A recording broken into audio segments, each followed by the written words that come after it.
Shields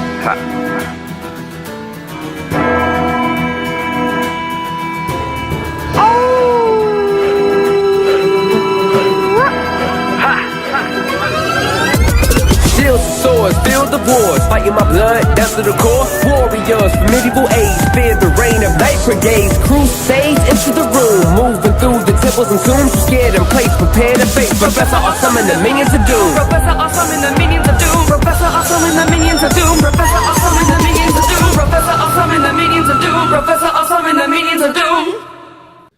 One of the big problems with the topic of pre-writing is it's something that everyone knows the right things to say, but people rarely do the right thing. What do I mean by that? Well, when I teach composition classes, I very often will start the class on the first day and I will say to them, okay, I want you to begin writing an essay on this topic. Begin. And that's all I say. I write the topic on the board and that's all I say. And then I walk around the classroom to see how long it takes for the students to begin drafting. Not outline, not write a thesis statement, but just to begin drafting. And in most cases, before I have a chance to walk around the whole room, all the students are already straight up writing. Most students will begin drafting in under 1 minute. The really good ones will begin writing in under 2 minutes. Rarely do they ask how much time they have. And when they do ask, I tell them they have the entire rest of the class time, which is not true, but I tell them that anyway, so they'll act like it. And in those cases, those students still begin writing. So it doesn't matter if they have 5 minutes or they have an hour to write. They're still going to begin writing right away. And then I'll stop them. And then I'll say to the students, I'll begin the lecture on pre-writing and say, should you pre-write? And yes, you should. And I'll say, do you? And they'll say, yes, we always outline. We always plan before we write.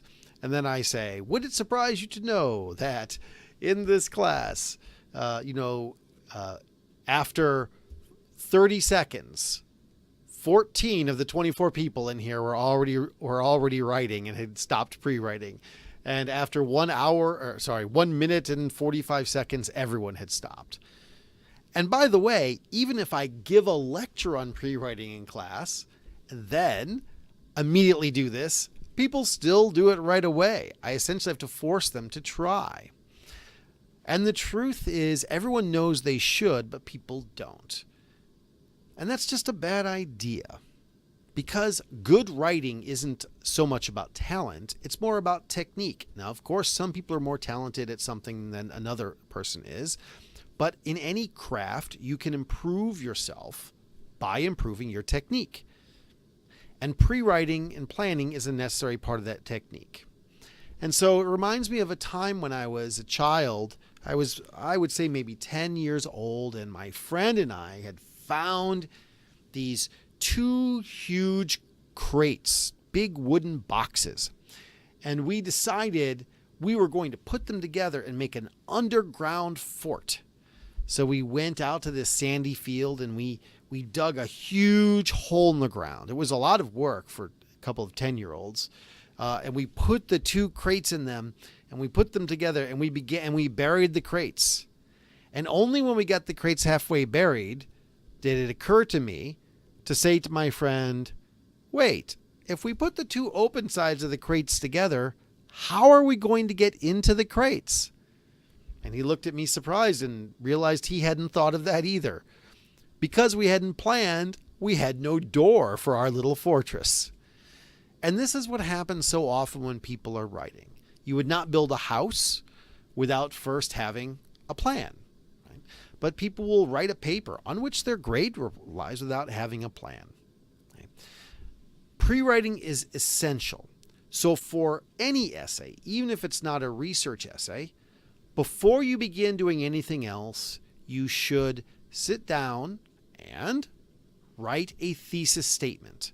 And I usually tell my students about half of your pre-writing time should be used in the writing of the thesis statement. And Your pre-writing should take much longer than the writing, because if you've done a good job at pre-writing, the writing should go fast. Okay, and in the lecture about drafting, I talk a little bit more about that. So let's say that I'm writing, I have to write an article for a scholarly journal. I will spend literally days working on a thesis statement, writing it, rewriting it, just that one statement to get it right so that I know what the real idea is that I have. And then once I have that, then and only then do I begin outlining. And I always outline. Now, why is it necessary to outline? I know basically what I'm going to say. Well, I know basically what I'm going to say is the problem. How many times have you started writing and you realized you weren't quite sure what to do next? If you have a good outline, a detailed outline, you could just, if a part's not working, you can skip it and write the next part. It keeps you from getting derailed. Any writing project that has an outline, you will finish that writing project much more quickly than if you didn't have an outline. And that's the irony. Students don't pre-write, they don't outline because they think, I want to get this done more quickly. But in fact, if they outline first, not only will the essay be better, but they will finish it more quickly. From beginning to end will be faster. Not just the drafting process, but the whole process will be faster if they have first outlined and organized their ideas. So it's very important to always write down your thesis statement and always have create a detailed outline before you begin drafting your essay. One other thing, let's talk about research. If you're writing a research paper, for research, you want to get as much of your preliminary research done as possible, because what's going to happen for a research paper is generally you don't know what your thesis is when you begin.